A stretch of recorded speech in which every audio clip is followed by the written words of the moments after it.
Hello, this is Jennifer, and I'm doing an excerpt called If People Treat You Well.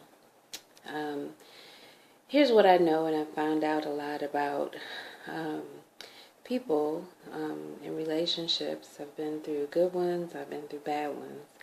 But one of the things that I found that kind of keeps things in balance is being mindful of the abuse factor. And I say the word abuse, I know it sounds like a very strong word, but when people think of abuse, because they think of fighting, hitting, cursing, beating up, domestic violence, and all that kind of stuff. But if you look the dictionary term up of the word abuse, and you will find this, you will find improper treatment or improper use.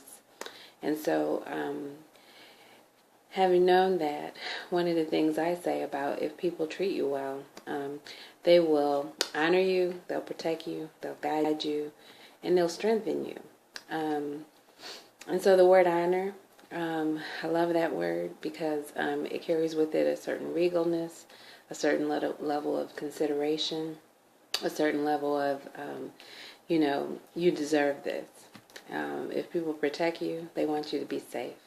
And so safety goes around all kinds of things in terms of, does this person look out for me? Do they treat me in a safe manner? Do they care about my welfare? The word protection. Protection is all about, again, the safety factor, and guiding you, guidance. Guidance is about, a certain level of instruction. If you don't know something, do they make you feel bad about it, or do they kind of really make you feel bad about who you are inside because you don't know? The other thing is strengthening you. How does this person hold you up, hold your hands up when you're at war, or, kind of help you to endure things? How do they help you to survive? And do they comfort you when you're down, or do they try to make you feel even worse? So all of those are really good factors. So if people treat you well, they will have your best interests at heart.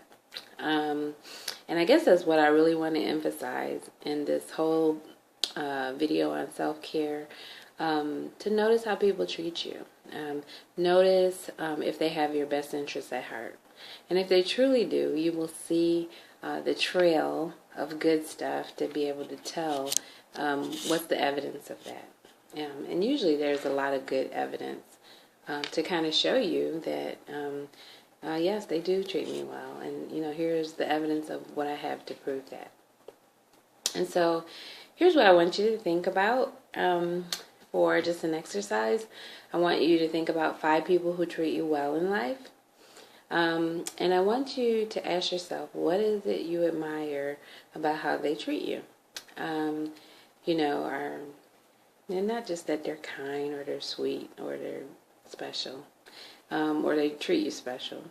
But I mean, really get specific about what is it that they do in terms of how they treat you.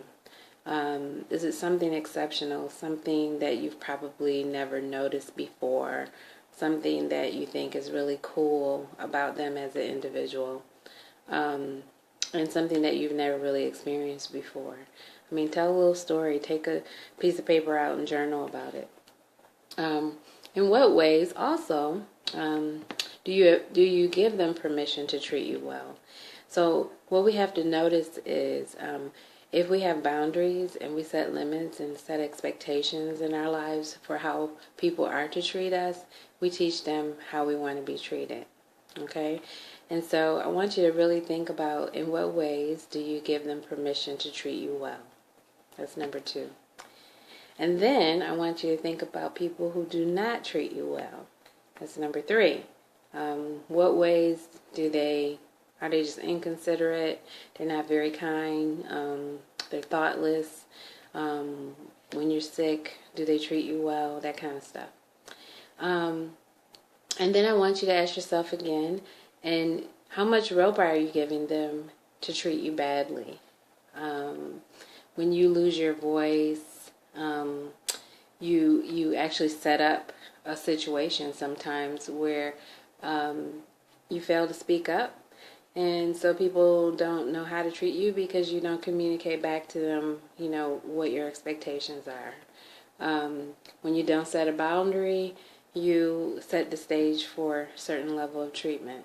When you remain silent after they do something that you don't like, you're again setting the stage for a certain level of treatment. So, ask yourself, are you authentically being yourself in these relationships?